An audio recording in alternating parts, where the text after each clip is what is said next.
votes, and it will be political suicide for the Democratic Party. But they're bought and paid for. That was their job, to collectivize this country for the banks. The bigger problem is the Republicans will be swept to power in November in the House. In the next election, it'll take 2 elections to get control of the Senate. And in 2.5, 3 years, look for a Republican president to be elected unless Obama's controllers stage some false flag terror attacks. And look for the Republicans to not fully repeal this legislation. If I had to simplify this issue, it's about a long, hard war. And it's about identifying incumbents as the enemy and cutting government and cutting taxes to cut off the blood supply to this tumor.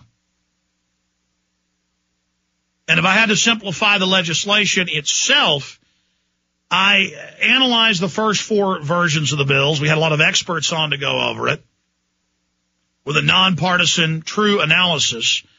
And Saturday morning and then again last night, I did a lot of keyword searches in the 2,700-page bill. And all it does is let the federal government take control of health care and then turn the IRS loose, the biggest expansion of IRS power in its history, the private collection agency for the private Federal Reserve. And it really doesn't even give people free health care.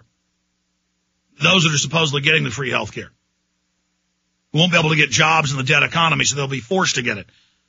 It doesn't even do that until 2018. It does extend some Medicare and Medicaid payments to a larger group of people. And that's supposedly raised off of people making $125,000 a year or combined incomes of $250,000. But what it does is cut Medicare and Medicaid, cut the amount of money that can be spent on it, and it begins the long process of the government telling doctors via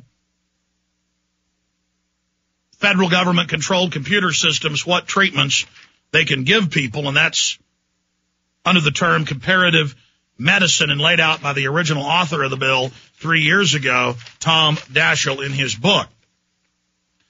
But first, before I go to your calls, I wanted to get into this issue because I had a caller on the Sunday show, and it was near the end. I didn't have a lot of time to elaborate.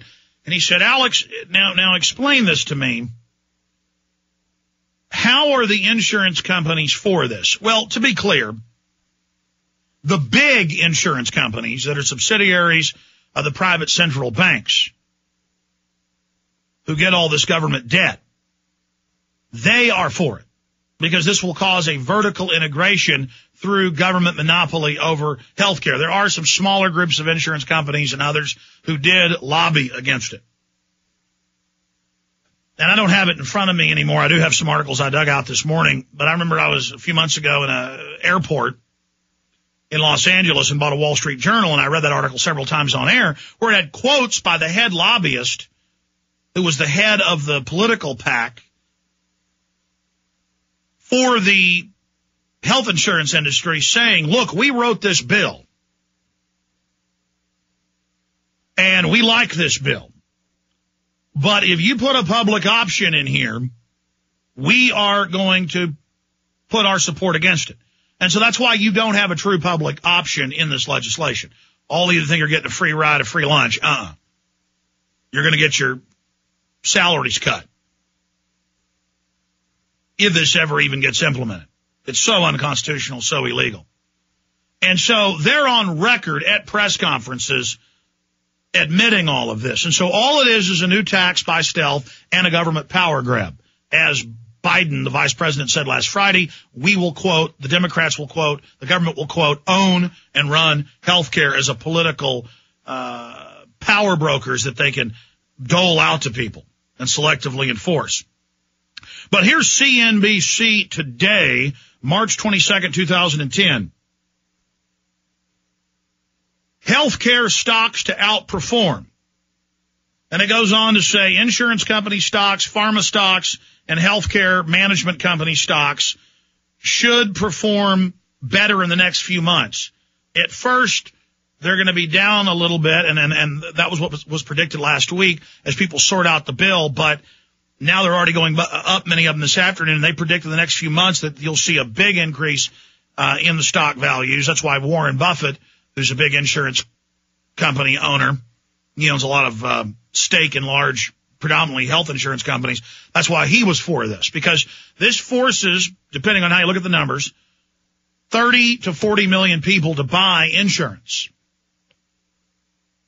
Because if you are self-employed, say upper blue collar, lower middle class, and say you're 35 years old, and maybe you got insurance for your kids but not for yourself, you're going to be forced, you and your wife, to go out and get this.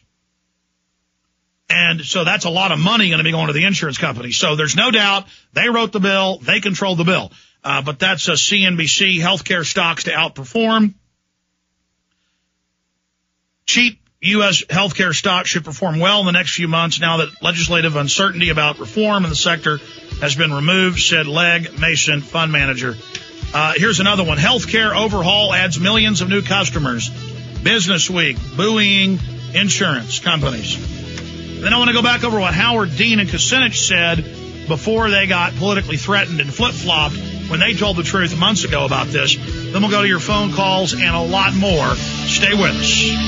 Little bits in me will die. Will die for the system. Will die for the system. And this does have the death panels. It has the government deciding what test and what surgery you can have. The grandfather of all of this, Tom Daschle, wrote a book. We read his quotes out of Bloomberg yesterday, where he said the old have a duty to die, just like in Europe. And they decide what health care you can get, and they're taking over health care. And the IRS is to be their enforcer. But continuing, here's Business Week today. Healthcare overhaul adds millions of U.S. customers. That's right. Immediately, it makes self-employed people go out and buy insurance. That'll be phased in very, very quickly. And there's all these new taxes on small employers and on corporations and all these fines and fees if you don't get insurance. It's nothing but a big tax.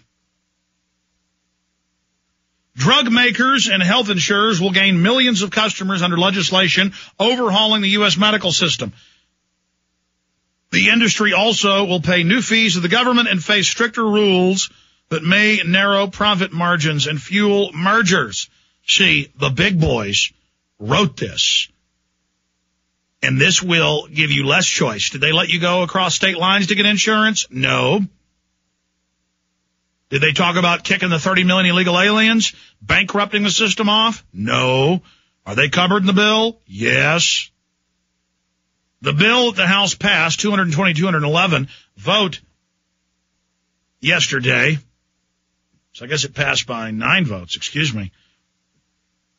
expands coverage of 32 million uninsured Americans, according to congressional number crunchers. That means more sales for Pfizer, Inc., the world's largest drug maker, United Health Group, Inc., the largest health insurer, and a cluster of other companies led by Amerigroup Corp. that specializes in managing services through Medicaid, a program that will grow in the remake. So see, they cut the quality of Medicare and Medicaid, and more of the profits will go to the mega corporations, the top 4 or 5 on the top, and you'll get less choice, and then you'll get cruddy health care, and the government will take a big cut of it as tax money to be given as interest on the debt.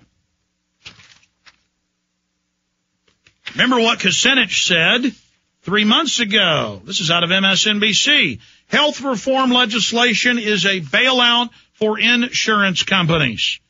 Well, it's not even a bailout. It's a robbery.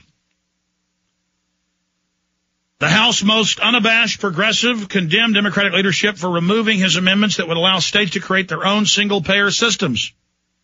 Then he called the entire legislative package a bailout for insurance companies. Oh, yeah, I mean, if you're going to have real socialism, it's a lot cheaper, and it's constitutional, to have the states say we're going to tax you and give poor people health care. But no. The big insurance companies and banks and